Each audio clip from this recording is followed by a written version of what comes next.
ভালোবাসবে কি তার আগে আমি আল্লাহই তারে ভালোবাসবো। সুবহানাল্লাহ। আল্লাহ আগে ভালোবাসবেন, তাহলে আমাদের কোনো চিন্তা আছে? চিন্তা যদি না থাকে, নবীরে অনুসরণ করতে বলেছে। বলেন তো দেখি, নবীজি কইছে দাড়িটা কাটতে লাইও, ওহন বেজার হইব আমার বাবুজি। নবীজির পুরা জিন্দেগিতে 10 বার তো মিছা কথা কইছে, 5 বার। আর আপনারা না করতেছেন, একবার তো কইছে। নবীজির পুরা জিন্দেগিতে কোনো মিথ্যা নয়। ওরে বান্দা, তুমি নবীর উম্মত হইয়া সকাল বেলা ঘুমাইতে উঠে মিছা কথা দিয়ে শুরু করে, ঘুমাইয়াও মিছা কথা কও। ময়মনসিংহ থেকে সিএনজিতে উঠছি, বুঝছেন? ময়মনসিংহ থেকে সিএনজিতে উঠছি, যাব হলো কেন্দুয়া। কোথায় যাব? চিনেন তো? 18 বাড়ি হয়ে ঈশ্বরগঞ্জ, 18 বাড়ি হয়ে কেন্দুয়া যাব। সিএনজিতে উঠছি, জামালপুর থেকে প্রোগ্রাম করে আসছি 1 বছর আগের কথা। আমি 18 বাড়ি নামবো, আমার আত্মীয়র বাড়ি, ওখানে ফ্রেশ হবো, তারপরে মাহফিলে যাব। আমি নামবো হলো 18 বাড়ি। উঠছি থেকে ময়মনসিংহ থেকে উঠছি, ব্রিজ থেকে। শম্ভুগঞ্জ ক্রস করে যখন আমরা সামনে আগাইলাম, আমার সাথের সিটে যিনি বসা ভদ্রলোক, ওনার কাছে একটা ফোন আসলো। ওই পাশ থেকে হয়তো বলছে যে তুমি কই আছো। উনি বলতেছে আমি 18 বাড়ি ক্রস করলাম। সুবহানাল্লাহ কয় না? আর সুবহানাল্লাহ নাই? এই সুবহানাল্লাহ কইছে দাদা। শম্ভুগঞ্জ পার হইলাম, ফোনে বলতেছে আই দোস্ত একটু একটু একটু একটু সময় দিয়ে আমারে 18 বাড়ি পার হয়ে গেছে। মানে আরো এই কথা তারা বুঝাই গেল অনেক আগের থেকে মিথ্যা কইয়া কই আইতাছে, ঠিক না? তো যেই কইছে 18 বাড়ি পার হয়ে গেলাম, আমার তো মোটামুটি একটু খারাপ লাগছে, কিন্তু হুজুর মানুষ অসহায়, তখন আওয়ামী লীগের ক্ষমতা, কিছু কখনো জানা কি একটা অবস্থা। তখন আমার একটা বুদ্ধি বাইরে হয়েছে, হিকমতের মালিক কেডা? তোমরা জিন্দেগির সমস্ত শিক্ষা দিয়ে আমাদের একটা হিকমতের কাছে হাইরা যায় বাবারা। মাদ্রাসার ছাত্রদের হেফজখানা ছাত্ররা হিকমত। কথার কথা মনে পড়ে যায়, দেওবন্দ মাদ্রাসার নাম শুনছেন? দেওবন্দ মাদ্রাসা মোতাইম সাহেবরে আইছে ধরতো, ওনার নামে মামলা, পুলিশ আইছে ধরতো। ওনারা তো সাধারণ মানুষ, ওই সময় তো নেট নাই, টিভি নাই, জিডি নাই, পেপার নাই, কিচ্ছু নাই, চিনে না, নামে চিনে খালি। তো হুজুররে আইছে ধরতো, আয়া কইতাছে এই মৌলভী কাসেম কই? মৌলভী কাসেম কাহাই কই গেছে? পুলিশ আইছে জিগাইছে, হুজুরে তো বুঝ যাচ্ছে যে বাবুরা তো আমারে ধরতে আইছে, হুজুরের কাছে জিগাইতেছে। তো হুজুর যদি এখন কয় যে উনি তো নাই, তাহলে হাসা হইব না মিছা কথা হইব? আলেমরা সত্য কয় না মিথ্যা কয়? হ্যাঁ, সত্য কয়। এখন যদি কয় যে আমি তো কাসেম, তাহলে তো দৌড়ে আসবো, বিপদ। আপদ না বিপদ? দুই দেয়, আপদ বিপদ দুই দেয়। এখন উনি এখানে হিকমত কাটালেন। এখন যদি আমি কাসেম, তাহলে ধরে ফেলবে, চট করে ধরে ফেলবে।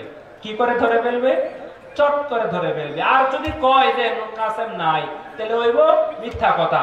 এখন উনি হিকমত কাটালেন, ওনার সাথে আলোচনা করতে কইরা কইরা করছে কি, যে জায়গায় ছিল এখান থেকে একটু এদিকে আসছে, আয়েশা কইতেছে হ্যাঁ,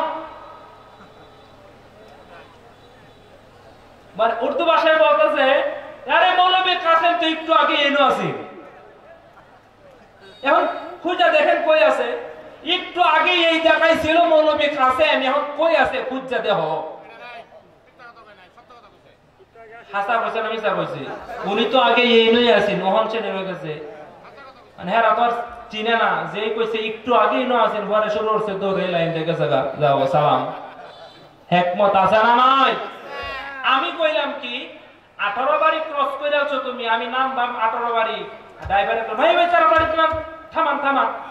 বলে হুজুর কি হইছে? সাইড করে থামাইছে। থামাইতে আমি কইলাম ভাই আপনারে কইলাম আমি 18 বাড়ি নামবো, আমার প্রোগ্রাম আছে, আপনি আমার 18 বাড়ি ক্রস করে নিয়ে গেলে। হুজুর আমার মাথা খারাপ হচ্ছে নাকি? আমি বললাম আমার মাথা খারাপ হবে মানে? আমি হুজুর মানুষ, আমি সুস্থ মানুষ, সবার যাইতেছি ওয়াজ করতাম। 18 বাড়ি আইছি না সম্মুখ আছে। আমি বললাম মাত্র না, ভাই বললো যে 18 বাড়ি পার হয়ে গেছে, আমার তো ভয় শুরু হয়েছে। তখন ওই ভদ্রলোক লজ্জা পায় আছে, হুজুর মাফ করে দেন। মুসলমান ভাইরা রে আমার, গভীর মনোযোগ দিয়ে শুনবা।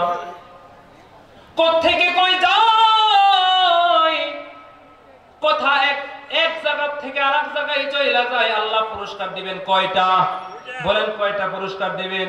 2টা পুরস্কার আল্লাহ দিবেন। আল্লাহর পক্ষ থেকে 2টা পুরস্কার। নবীরে অনুকরণ করলে আল্লাহর হাবিবকে অনুকরণ করলে 2টা পুরস্কার। একটা পুরস্কার দিবেন বান্দারে, তাকে আল্লাহ নিজে ভালোবাসবেন। 2 নাম্বার পুরস্কার, শুধু ভালোবাসবেন এমনটা না,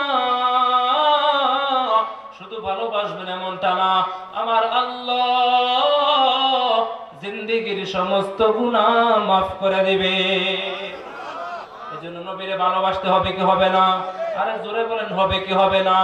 আমি আয়াতে কারিমা পাঠ করেছি, উলাইকা হুমুল মুমিনুনা হাক্কান লাহুম দারাজাতুন ইনদা রাব্বিহিম ওয়া মাগফিরাতুন ওয়া রিজকুন কারীম। জান্নাতে যাইতে হলে ঈমানদার হতে হবে।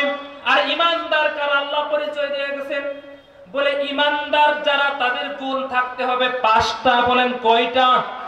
5টা গুণ থাকতে হবে। বলে যেই মানুষটা 5টা গুণ অর্জন করতে হবে, তারে আল্লাহ বলেছেন 3টা পুরস্কার দিব। জোরে বলেন কয়টা? গুণ কয়টা? পুরস্কার কয়টা?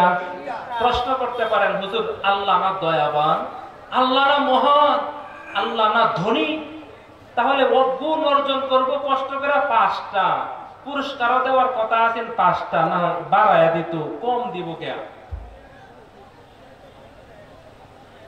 ইন্নামাল মুমিনুনা আল্লাযীনা ইযা যুকিরাল্লাহ ওয়াজিলাত কুলুবুহুম ওয়া ইযা তুলিয়াত আলাইহিম আয়াতুহু যাদাতুহুম ঈমানা আলা রাব্বিহিম ইয়াতাওয়াক্কালুন। আল্লাহ বলেন ঈমানদাররা 5টা গুণ অর্জন করবা। 3টা গুণ হলো বান্দার কলবে, 3টা গুণ হলো বান্দার অন্তরে। 3টা গুণ কোথায় বলেন? 3টা গুণ হলো অন্তরে। আরে আমরা তো জান্নাতই যাইম, সব কথার এক কথা তো আমরা জান্নাতই যাইম নাকি কোন? একটা হিন্দুরে জিজ্ঞাসা করে দেখেন, কই যাইতে যাও? মরার পরে কই যাবা? কইব স্বর্গে যাই। কথা ঠিক না বেটি? নরকে যাইতে চায় না, সেও স্বর্গে যাইতে চায়। কিন্তু কিয়ামত পর্যন্ত একটা হিন্দুর বাচ্চা যদি সিজদায় পড়া আল্লাহ আল্লাহ কয়, ঈমান না আনে জান্নাতে যাইব না জাহান্নামে?